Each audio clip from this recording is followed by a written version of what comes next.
How's it been this week with it, the first week for the first team with guys kind of back and forth between the two? Yeah, it's been good.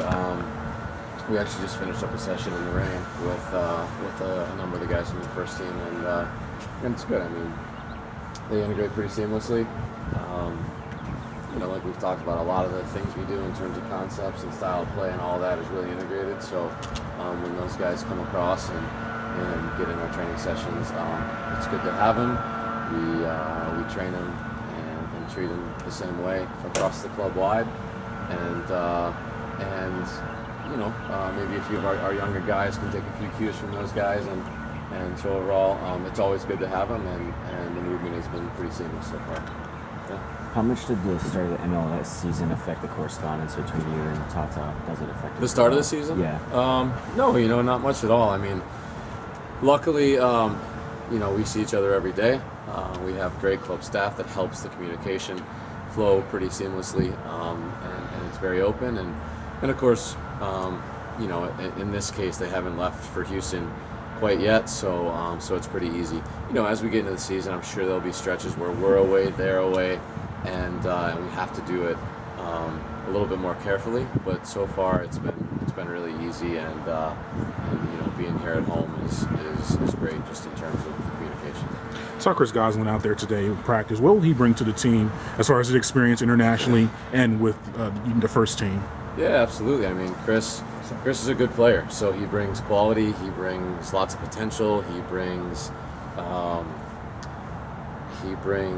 as you said, a lot of experience internationally, and then having been with the first team now for a year and a half or so as a professional. So he's just another guy that helps raise the level, and I think if the club decides that he's a guy that we'll have for a number of games this year, we'll expect a lot out of him, both in terms of what he produces on the field and also to bring some of his experiences to ATL UTD too. I wanted to ask you about the concept of winning matches at this level. Your role is kind of to help develop players for the first team. That's kind of the purpose of this stage of the pipeline. Yeah. And so I just wanted, if you could just talk about kind of that relationship between winning matches and developing players and how it relates. Yeah, I mean, I see them as at some level they go hand in hand. We do believe winning is part of development when you're in the world of professional sports, and so winning matches does matter to us.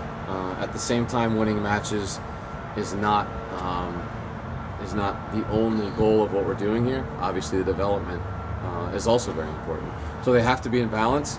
It's my job to keep them in balance in terms of what we do on the day-to-day and in terms of what we do on the weekend when we play a game. And then it's part of the dialogue that I'm constantly having with Paul McDonough, Carlos Bocanegra, Darren Eales in terms of where we're putting our focus and making sure that we continue to really draw a bead and have a really focused, intentional way of handling philosophically what we want to do with our USL team. Right. Yeah. Do you have any concerns about playing on a converted baseball field? No, I don't. I mean, we were actually just out there last week for the press conference, the announcement. I know they're going to do a great job of converting it when they do. We're looking forward to a good playing surface. We're looking forward to an intimate setting at Coolray Field. We're looking forward to great fan support. And a number of our guys that we have on the team have played in stadiums that have been converted before. So while, of course, it's not going to be exactly like a soccer-specific stadium, we're looking forward to being there. We're thrilled that Gwinnett County has brought us into the professional sports landscape, and we're excited to be at Coolray Field, no question. Have you been involved in that before, playing on a baseball field? Not specifically in terms of playing on a converted field, but the way that they've arranged the field setup, it looks really good. Fans are going to be close to the field, which is an important part of professional soccer, and I think something that we were really focused on ensuring with our home venue, and something that the folks at Coolray Field and the organization there have really focused on as well. Where does Yusuf Samuel fit in with you guys, and is he versatile as far as you can play him in the midfield as well as move him up? Absolutely. So far, Yusuf's played a little bit more as a 9, as the highest striker for us, but he does have flexibility. He could play under that main striker. He could play on either wing, and so as with any team, you're looking at how the players best complement each other and how the selection of players amplifies each other's abilities. And Josef is a talented player going forward. He's versatile in terms of his position. He's a worker. He gives a lot for the team. He's willing to suffer for the team. And so that's why he's a great guy to coach and a guy we really enjoy having with us. Is it fair to say that versatility is something a theme that you guys have signed with the USL guys you can mix and match? I think in the modern professional soccer and international soccer landscape, top players can play 2 roles. You see that the world over. You see that with a lot of the top players, the top national teams, international teams, and the top clubs.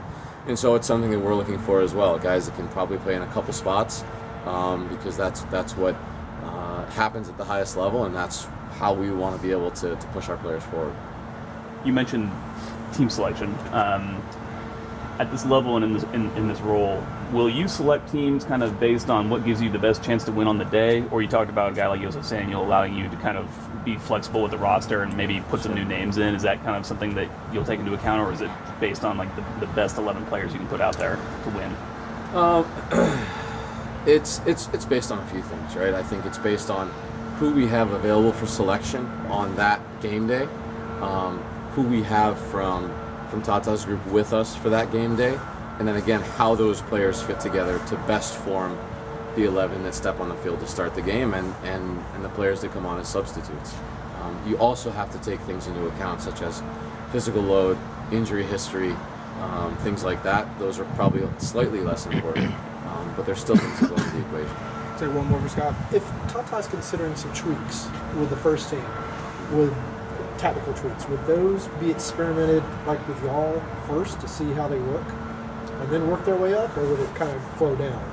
Yeah, I think any coach wants to have sort of the control to train those tweaks in their training sessions. So I think what we're focused on is having the same principles of how we play with the USL and with the first team. Now, if there's a slight tactical tweak that he wants to implement with the first team, I think he's probably going to train that directly in his session with the first team. And at the same time, if that's asked of us, we're more than happy to do it, to give him sort of maybe a dry run, or to do that in a training environment where we give them a certain look as they head into the weekend's game. Yeah, okay.